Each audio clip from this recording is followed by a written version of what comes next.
an all-new Dr. Phil.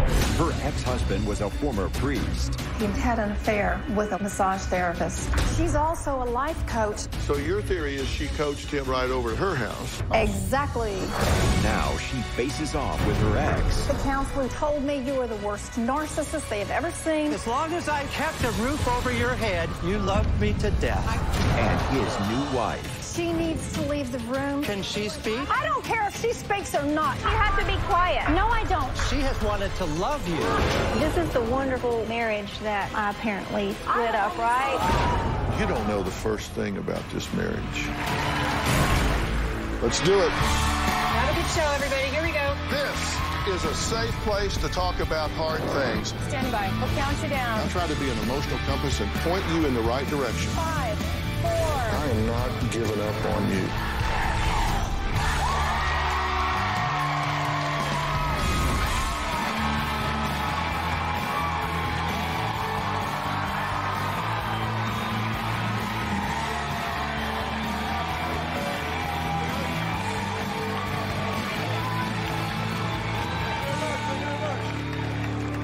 Well, Pamela says she was happily married to Pete, a former priest and current licensed counselor for 17 years, until he met a massage therapist and life coach named Lori while on a couples retreat. His wife wasn't on the retreat, by the way. Pamela hired a private investigator and uncovered an affair with Lori, who Pamela now calls a homewrecker, well, and a lot worse. Pamela says Pete then dropped another bomb when he announced by phone he wanted a divorce. But Pamela says Pete did not just leave her, he also abandoned their teenage sons, Joseph and Pete Jr., because she says he loved Lori more than them. Now Pamela and her 18-year-old son Joseph are pointing the finger at Pete and Lori, who they blame for the death of 15-year-old Pete Jr., who died by suicide only 6 months ago. Joseph even left a rage-filled voice message for his father, whom he now calls Satan. I'll let you hear it. Hey, piece of this is your son. Remember the one that you didn't kill? You piece of worthless nobody. You're going to die lonely. I will never see you again in my fight. I hope Satan sticks a pitchfork right there. You worthless nobody. Kill yourself. Not the kind of message a father wants to get from his son. Pamela says that was just Joseph expressing his anger and hate towards his father, whom Pamela says alienated himself from his son's lives by berating her and promoting his love and adoration for Lori, who is now his wife. My ex-husband is a sex addict, a liar, a cheater. He would go to strip clubs. He cheated on me with hookers. I was absolutely devastated. I had to get tested for STDs. Thank goodness tests came back negative. Then Pete had an affair with a life coach, massage therapist, and he announces out of the blue that he wants a divorce. He told me, I'm not in love with you. I never have been. I'm not willing to try. I'm leaving. Pete left not only me, he left our 2 sons. I felt like an atom bomb had been dropped on me, as if the world just stopped. I hired a private investigator to do some background work. He followed Pete and Lori to a marina several times and to Lori's home. The investigator got pictures of Pete and Lori hugging and kissing each other. I felt dead when I saw the pictures of Pete and Lori kissing. Finally, it was visual, it was there. There was no mistaking it. She's a narcissistic ego feeder, and someday she's going to learn that her middle name is retirement package. I do not want anything to do with Pete or Lori. Looking back on our whole life, Pete thought only with his penis and his wallet. Okay, now you're married for 17 years. Yes. He was a priest before. He was a priest before I met him, yes. Okay, but he exited the priesthood. There's a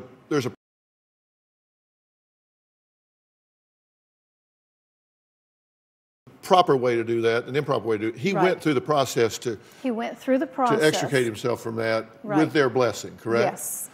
So I'm trying to understand how this came about. You say that Pete lied about wanting to leave you before he met Lori in 2011, because he says that he wanted to get out of this marriage before he ever met her. Those are all lies. That's what I'm saying. You say that's a lie. Those are all lies. When it talks about we lived separate, no, not at all. We were still man and wife. He was still in my bed. You two were still intimate? Yes. And as far as you knew, you were still a couple. You were still husband and wife, still having sex, still intimate. We had our moments, as all married couples do, as all families do, and anytime I questioned, well, maybe we could go talk to a counselor, because he had been to strip bars, he had picked up hooker, he would tell me, you can't go to your doctor, you can't go to our priest, I can't go to any counselor in driving distance, because they're all referral sources. I lived under a gag order because he would tell me I would be risking the roof over my own children's heads. He had already confessed to you that he had been involved with strippers and hookers? He would occasionally confess, he messed up, please forgive me, I love you, I was under a lot of stress. My pregnancies were very difficult. I would do my best to meet Pete's needs, and I would spend the rest of the night on the couch because I would be too disturbing for him to rest because I was restless. What do you mean he would occasionally confess that? How does that come up occasionally? Oh, by the way, something would be bothering him, but the time that it really came up was I got a bad yeast infection that would not go away. And I went to the doctor. Doctor said, okay, we'll run some tests. And the doctor's nurse, kidding, I don't need to run a bunch of STD tests, do I? And I jokingly said, not unless there's something I need to kill my husband for that I don't know about. I went home. Pete came home from work late that night. I told him what had happened. A few hours later, he broke down and said, you need to get the doctor to run those tests. And how sorry he was. He'd never done it before, wouldn't do it again. You said he got stopped by the police. On my 50th birthday, I had broken my wrist, so I was in a cast from here to here. He came in about 3 o'clock this morning and crawled into my bed, and he was very restless. And I asked, what's wrong? And he said, I got a ticket. And I said, oh God, not another speeding ticket. We can't afford that. And he said, no, it wasn't a traffic violation, it was for littering. He said he was sitting at a stoplight, and a police car pulled up beside him, looked in past him at the woman in the seat behind him. He got nervous. He flipped the cigarette out the window in front of the police car. When the light changed, that gave the police the opportunity to pull him over, blue light flashing, into a parking lot. He told me he had done nothing with the woman, really didn't intend to. He messed up again. He gave her some money so she'd shut up and get out. She just wanted to get away. When they got out of the vehicle, the police said, sir, do you know you have a well-known prostitute in the front seat with you? And he said, I just saw a woman walk in at night. It wasn't safe. I was just going to give her a ride. The police didn't buy that. And then he started in with the master manipulator. Honey, they were so mean to me. They were so hard on me, telling me that everything was, it was just so wrong, and they were just really eating into me. He started saying, I was experiencing feelings for someone, but it's a mistake, and I'm not going there. It's so wrong. I mean, you're the love of my life, and it's not going to happen. And then he started spilling his guts about leaving Joseph in hotel rooms on hockey trips so he could go pick up prostitutes and go to strip bars. Our son was 9, 10, 11 years old. Is the short version of this, he picked up a hooker and the cops stopped him? Yeah. And I got it expunged trying to protect our family business. So he gets caught with a hooker. You cover his ass. Yes. And then he goes off and calls you back and says, oh, by the way. Yes. I don't love you, never have. Yes. And he does this at a couples retreat that he went to by himself. I always thought couples retreat meant you came as a couple. not to go form a couple. I had to take care of our children. I had to keep the business going. Well, how does a guy go to a couples retreat without his other half? I asked, can we not go together? Can we not come up with someone to help take care of the children? He said, no, he would go because he could probably get part of it paid for because he could contribute to some activity at the retreat and therefore get his price reduced. So I wasn't invited. Okay, so he comes in and says, there's this great couples retreat I'm going to without you so I can get a discount. Yes. So if I go without you, I don't have to pay for you, so I'll just find another half there. That wasn't in the game plan. Well, that's how it worked out, That's though. how it So worked he goes out. there, and while he's there, he gets a massage. A paid massage. From her. Yes. Who's now his wife. Who comes home from that massage, gee, honey, you know, she's also a life coach, and she can help me with this other business that he's picked up, and I really need help with that, so you need to pay off of our business for me to go get massages every month or two. So you paid her? I wrote the checks because that's what was supposed to be happening. She was his life coach for the other part of his business, side business. So your theory is she coached him right out of the house. Exactly. And right over to her house. Exactly. And you paid her to do that? Yes. All right, I need a break. Pamela says she could have filed a lawsuit against her ex-husband, Pete's mistress, and now wife, Lori, for having sex with him while they were still married. She could have filed an alienation of affection Criminal conversation is the title of the law. They call it criminal conversation. It's a nice term. We'll meet Pete and Lori and find out what they have to say about that next, because they're here. And we're going to hear their side of this right after the break.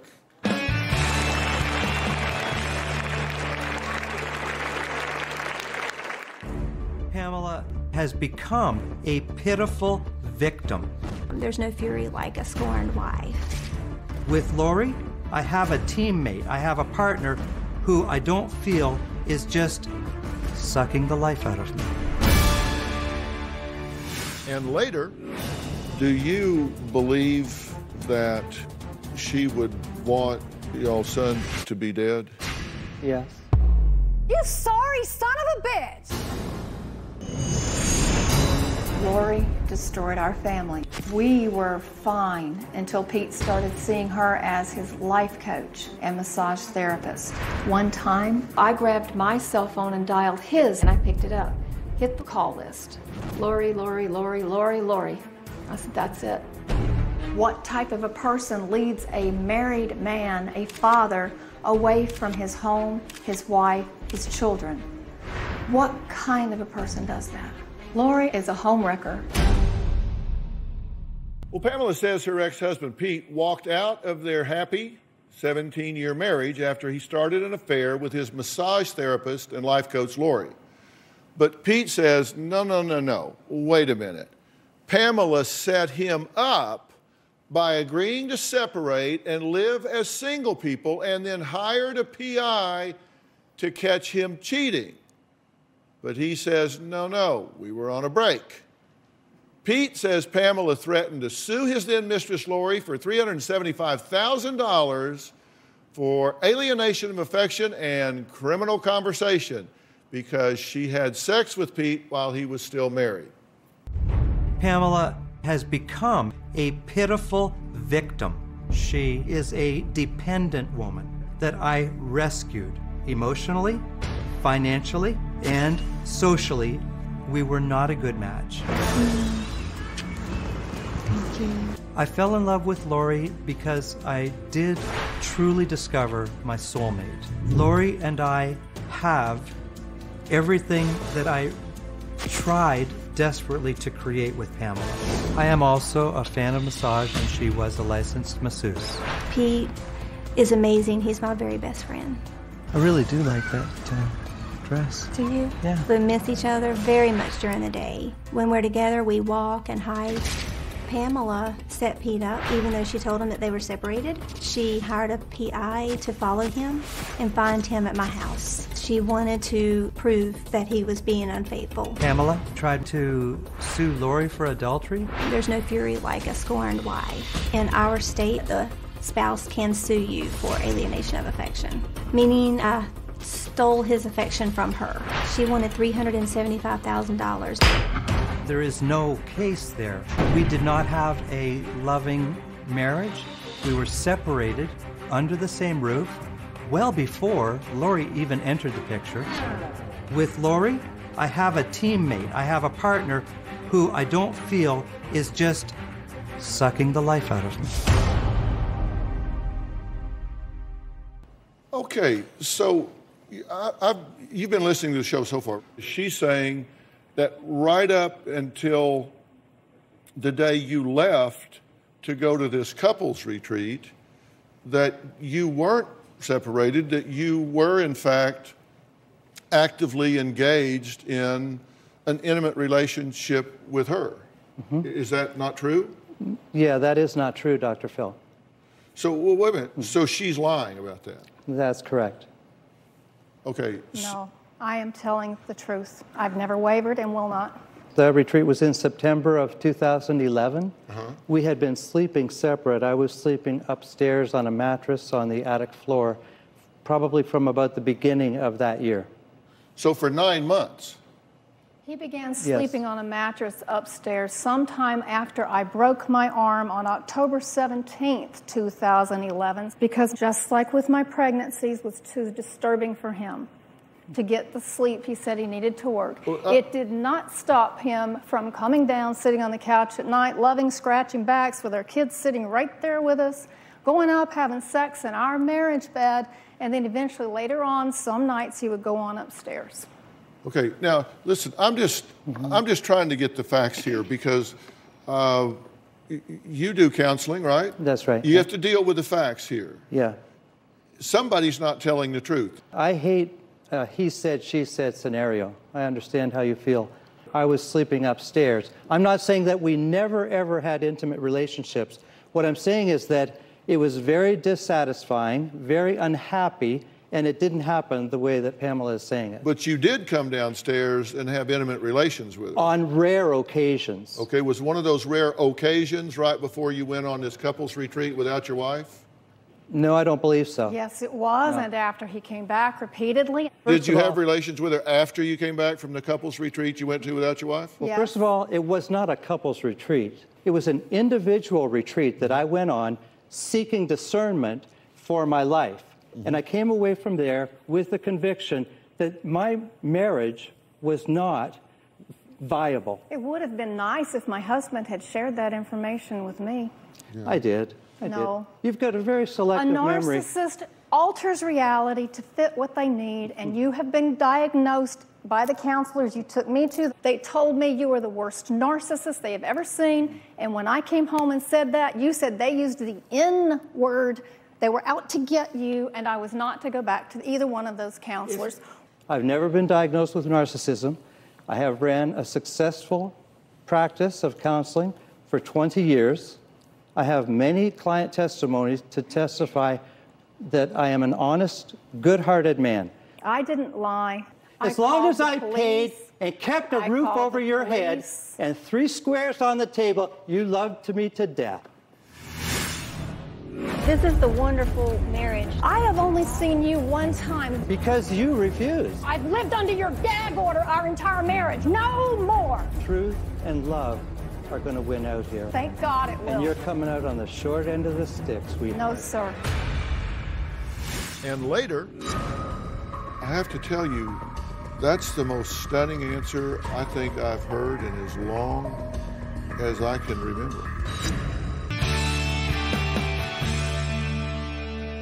Did you have intimate relations with her after the retreat?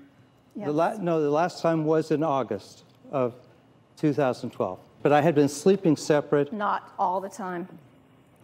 I mean, and so y'all met at the retreat? So this is the wonderful marriage that I apparently lit up, right? I've only seen you one time. The moment I went to set up the funeral plans for my child, I just found 24 hours before. I walk in. As soon as I go in the funeral home, the funeral director says, oh, they are already here making plans. They demand half of Peter's ashes. He had already told me the day before, you and Joseph make arrangements. You let me know what they were. No. And here he was. And she's sitting there beside him. Well, I'm married I'd to never him. laid eyes on her before. I went with my husband to see his son. I never laid eyes on her They before. said, "Oh, so you're I here for the asked family?" Pete, We said, "We are family." She needs to leave the room. She's never met our son, Peter. I am in shock. It's the first time I've ever laid eyes on her. This is the second time. Yeah. Now it's the second time. Now it's the second time. I've never spoken with her on the phone or anything. This is the second time. Because you refuse. Yeah, and I'll tell you this. She has wanted to love you. No one has offered to put her in my presence until the day she was there at the funeral home when I had just found my child. You are still a lying narcissist, and you have no business being a counselor, father, or anything like that. Look me in the eye. I am looking you in the eye. I have upheld the truth our entire marriage, and I am not backing down now. I've lived under your gag order our entire marriage. No more. You know no what? more. The truth and love are going to win out here. Yes, it will. Yeah. Thank God it will. And you're coming out on the short end of the stick, sweetheart. No, sir. Yeah. Well, I will say something. Our child. I have been Can she divorced. speak? I have been divorced. I don't care if she speaks or not. She's Well, then not you have part to be of my quiet. family. You have to be quiet No, I first. don't. Not at this moment. Our children are the victim, not him, and definitely not her. okay. All right, what'd you want to say, Lori? What I would like to say to you is I have been divorced before. I was a single mom for 5 years. You never involve your children. I always told my son, yeah, mom's crying, stop. Were you responsible for Let me for finish. children when they needed Yes, medical and I mental was. health? He yes, wasn't. I was. Yes, he was. 2 years We to get a have court order. proof. He hadn't paid We it. have proof that he So paid do every I. dime. Whatever. It took him 2 He would have been in years. jail in our state if he didn't pay. So Dr. that's Phil over. has the court documents. That's okay. That's all I That's need to okay. say. But I'm saying you do not bring your children into adult matters. They didn't. cannot handle it. He did. But Could I- anyway, could I do a let's quick back- rewind yeah, for just I a want to second? back up because my No, story can I do a is- quick rewind? You can rewind Yeah. too, but may I do a quick rewind? Did I hear you say, this is the marriage I supposedly ruined? Yes. The wonderful marriage that she said they had. You've commented on this before. Lori had a very different way of describing their chance meeting at the funeral home. Let's listen to that, and then I want to say something to Lori that I think might help. Some of the crazy things she's done, oh my goodness. After Peter Jr. died, I accidentally saw Pamela at the funeral home. And when she saw me, you would have thought that I had just melted the witch. I mean, she melted on the floor and started screaming to the top of her lungs and went ballistic. Oh my God, I can't see her, not now, not now. Get her out of my sight. You realize her son had just killed himself with a shotgun. Less than 24 hours prior. And you're mocking her. I didn't mock her. You want to play that back? Well, I just did that. I didn't do it at the funeral home. I just got up and said, I'll be the bigger person and I'll walk out, and I left Not and like stayed that. outside. Slammed hands down just like he did. I'll be the bigger person. Wow. Walked past me and I just said thank you. That was it. No. In fairness to you, when you say this is the marriage that I supposedly destroyed, you don't know the first thing about this marriage. No. Just what I've been So told. for you to make that comment is both inappropriate and uninformed. Mm-hmm. You're missing about 17 out of 17 and a half years. Mm-hmm.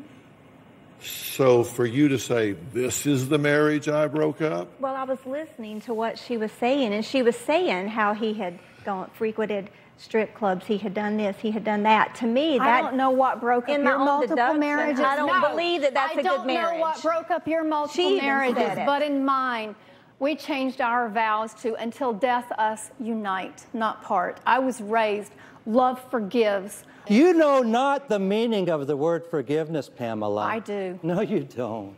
I have forgiven you. I forgive you for the death I'm not of Peter. asking for your forgiveness. Yeah. Pete says his ex-wife Pamela swore she would stop at nothing to turn their sons against him if he went through with the divorce. Well, we're going to meet their 18-year-old son and find out why he says his father abandoned him, that his mother did not alienate him from his father, that his father did a very good job of that all on his own. We'll be right back.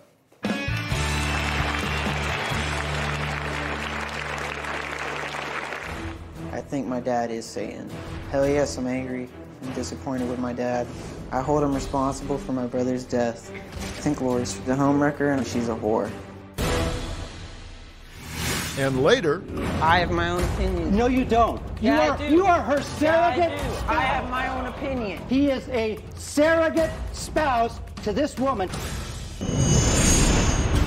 Pamela has turned Joseph against his father to the point that we both fear for our lives. Joseph is cussing and wishing dead the parent who does truly love him. I'll fight your fat right now. Let's go, you fat. I started carrying pepper spray. This is my son. This is my flesh and blood. This is the boy whose diaper I changed. I am also afraid that he may burn the house down, he may hurt my animals, he may stab me in the dark. The boy is capable of either suicide or homicide. Well, Pete and his current wife, Lori, believe that his 18-year-old son, Joseph, is capable of harming them and blame his ex-wife, Pamela, for fueling Joseph's anger. Now, Pete also says Pamela continues to blame him for the death of their 15-year-old son, Peter Jr., who committed suicide just 6 months ago. In March 2016, I came home and I found my son Peter. He committed suicide using a shotgun. When I told Joseph what had happened, he just exploded in this gut-wrenching sound. He immediately said, "Dad's done this." Peter got the loaded shotgun from availability under her roof. DSS did say that she was responsible for leaving him alone in the house, knowing that he was depressed. After the divorce, both boys had depression issues. I believe Pete and Lori are responsible for my son Peter's suicide. He left his sons for Lori. So who is responsible for Peter Jr.'s death? I mean, is it Pamela? Is it Pete? Is it neither of them? Their surviving son, Joseph, says he has that answer. I think my dad is Satan. Hell yes, I'm angry and disappointed with my dad. I hold him responsible for my brother's death. My dad's behavior is the reason why my brother committed suicide. Hey, Pete, this is your son. Remember the one that you didn't kill? He needs to man up and stop thinking he's a victim. When I learned about my dad's affair with Lori, I was really angry inside. I was completely broken because I was so confused on how he could lie to me and my mom, and I don't see how you can live with guilt like that. That's disgusting. I've seen Lori one time. I don't have any kind of relationship with her, and I don't want to. I think she's a homewrecker and she's a whore. She encouraged my dad to leave my mom. She pretty much said, family. I hate my father for abandoning my mom. My father didn't even try to fix the marriage. I have such a great mom. I find it unbelievable how terrible of a father that I've had. I think my dad loves money, sex, and power way over me. I don't believe the situation with my father is correctable or fixable. Well, Joseph, welcome. I'm glad you're joining us. And thank you. As I've said to both your parents here, let me say to you, I'm so terribly sorry for your loss. Mm-hmm. What did you want to say? Well, I just wondered why, the only people who truly love my brother are on this side. It seems unbalanced. And for you to say, like, you're afraid of me, you never wanted to see me. It was always my mom who always backed up me going to see you. You never asked to see me. You never been a part of my life. I don't know why you're here. You never knew my brother. You never cared about my brother. And you never cared about my brother deep down. Same about me. I lost my personality to you pretty much because the only way I could really connect to you was with your favorite sport, hockey. I did like part of it. I did. I really did. That was my only way to bond with you, and it was always the threat of abandonment if I didn't. And Peter didn't put up with that attitude. Why do you think your little brother took his life? First of all, you're a counselor, and you never said he had depression. Did you not take it seriously? I had just left the funeral home where I held Peter's dead body, whom I did not see for 1 year before he took his life. Because you put her before him. Closed captioning provides. Do you feel like you missed a call there? Exactly. In what part, Dr. Phil? Well, he's asking you if you failed to recognize a risk factor with your youngest son. No, I wrote an email to Pamela on June the 30th, 2015, and to Joseph's counselor and the supervisor, pleading, begging for a family counseling The counselor session. that you walked out on to talk to her when she was in the she was in the parking lot. The 5-minute counseling session you walked out on. No, Joseph. Yes, you did. Yes, you did. This is a counselor that you had also wrapped around your baby finger, Pamela, okay? No. Peter, I had just left the funeral home where I held Peter's dead body. After you tried to force her into my mom's life. That's the first thing. Okay, you asked me a question, let me answer. We had left the funeral home. The lady at the funeral home called me saying, it's okay now for you to come back and see your son's body, whom I did not see for 1 year before he took his life on March the 30th. Because you put her before him. Let me talk, okay? So I said to your counselor, I said, I'm waiting for a call from the funeral home to tell me when I can go back. It wasn't her on the phone at all. But you assumed it was, Joseph. 2 minutes and you walked out on me. No. I said to the counselor, this is the funeral home. I'm going to tell them that I want to come back and see my son. And I said, excuse me, please. And I was gone like 10, 15 seconds. I was supposed to have a time with you at that session to talk to your counselor.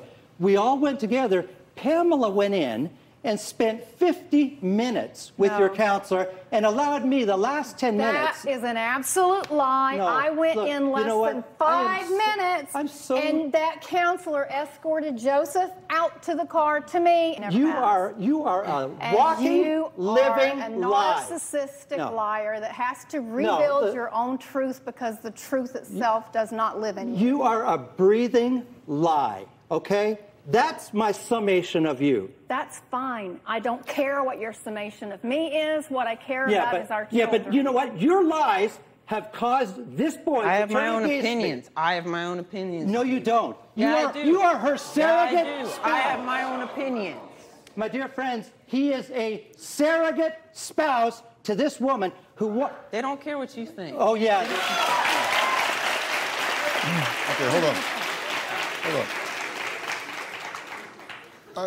Ask him who taught him to tie his shoes when he was in 5th grade. You mean the normal thing? Because this one wanted to keep him in Velcro, and he is still in Velcro. Because I had to buy their shoes at Goodwill, yard sales, and Walmart, where you got $300 floor shimes for yourself. Really? Yes. Oh, yeah. And who earned all the money, Pamela? And who ran your business for 15 years, helped you build it, and never got paid 1 cent from it? No, and who hired a woman that tells me it takes her 3 hours to file my insurance while you Because she's work not all doing the day rest of and your all night. business, No. including caretaking for your children and meeting your damn near sexually impossible needs at night.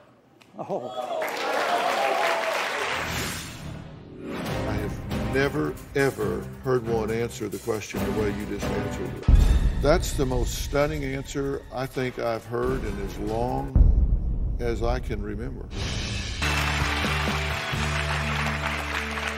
I have to go back to a question because I found the answer shocking, frankly. When I asked you if you felt like you had perhaps missed a risk factor, you said, no. I have to tell you, that's the most stunning answer I think I've heard in as long as I can remember. Because I did not fully understand your question, Dr. Well, I hope Phil. not. you said, no, because I have an email that I wrote and I begged this one and this one and this one and this one and this one. For family counseling. In 2015. For all of So you did Dr. Phil talk, Pamela. So you did understand the question, because I have to tell you, I've talked to a lot of parents that have lost children that have taken their own lives, and I have never, ever heard one answer the question the way you just answered it. I've never talked to a parent I didn't even finish say, my answer. I've never talked to a parent who didn't immediately say, yes, I damn sure did miss something. I pray to God I could do that over 1,000,000 times over. Dr. Phil, I was forbidden to have contact with my son. No, I was unable to be with him. I'm not asking you about the sociogram of your life. I'm asking you about how you feel about whether or not you missed an active risk factor in your son's life. And I'm telling you, I was forbidden to have contact with him. So Okay. how could I... I get that. Now answer my question. If I missed an active factor, no. I said in there, Peter is in grave danger. He is severely depressed. The last time I saw him alive was on April the 9th, 2015, on his birthday. I was very much aware of his depression, but my hands were tied. How do you feel about the risk factors with this young man? I think it's very serious. I think that she has a stranglehold on that poor boy. If he had been a supportive, at least financially, father until the court absolutely made him, I could have gotten them both the help they needed. Pamela, neither boy went to the doctor other than once a year for a well check until I left. It was under your sole parenting, because you kept me out of it, that these poor boys had to go to the doctor in and out all the time. I'm already paying you. Listen, let me talk. Pull the court document. It says exactly what he paid You trying to talk to this woman, Dr. Phil? I don't have any trouble at all. What is your goal here? My goal is to help this one. Well, let me tell you, it's you just keep talking louder and louder, and I can tell you it's rain that makes the flowers grow, not thunder. Fine. And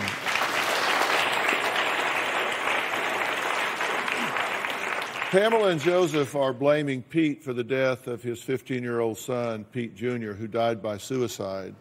But Pete and Lori say, actually, it's Pamela's fault, and claim the Department of Social Services has indicated her as the person who was responsible. We're going to find out why. Here, we'll be right back. Well, we've run out of time, but I still have a whole lot to say to this family. Things start to heat up even more when Pamela and Pete go toe-to-toe with endless accusations flying over who is really to blame for their 15-year-old son's tragic death. And you'll find out exactly what Pete says to Pamela that angered many women in the audience.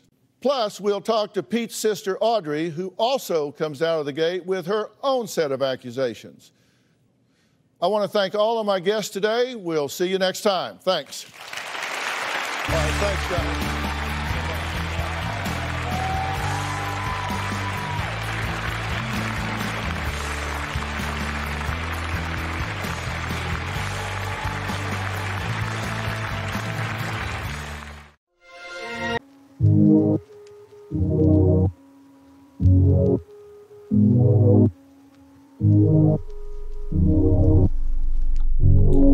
You're giving me deadlines that I will not hold. You're pointing at headlines that are way too old. Times have changed and so have I. I'm not living to survive. Don't fit in the box that you're putting me in. Won't sit through your talks that are making no sense. So you ain't gon' pave my way. Rather have it my own way. Swallow way too many pills, searching for some kind of thrill. You're just trying to cut me off. You take my pace every time I wanna run away. Let me be a move along. Swallow way too many pills, searching for some kind of thrill. You're just trying to cut me off. You take my pace every time I wanna run away. Let me be a move along. You can't take back the words that you said, that I'm not enough for you. Deep down I know that you regret it. Still you're trying to play it cool. You got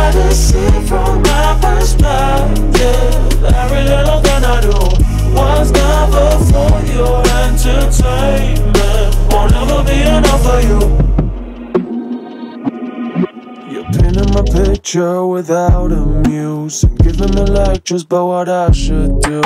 You don't care about what I want, cannot bear to be ignored. Swallow way too many pills, searching for some kind of thrill. You're just trying to cut me off. You take my place every time I wanna run away. Maybe I move along. You can't take back the words that you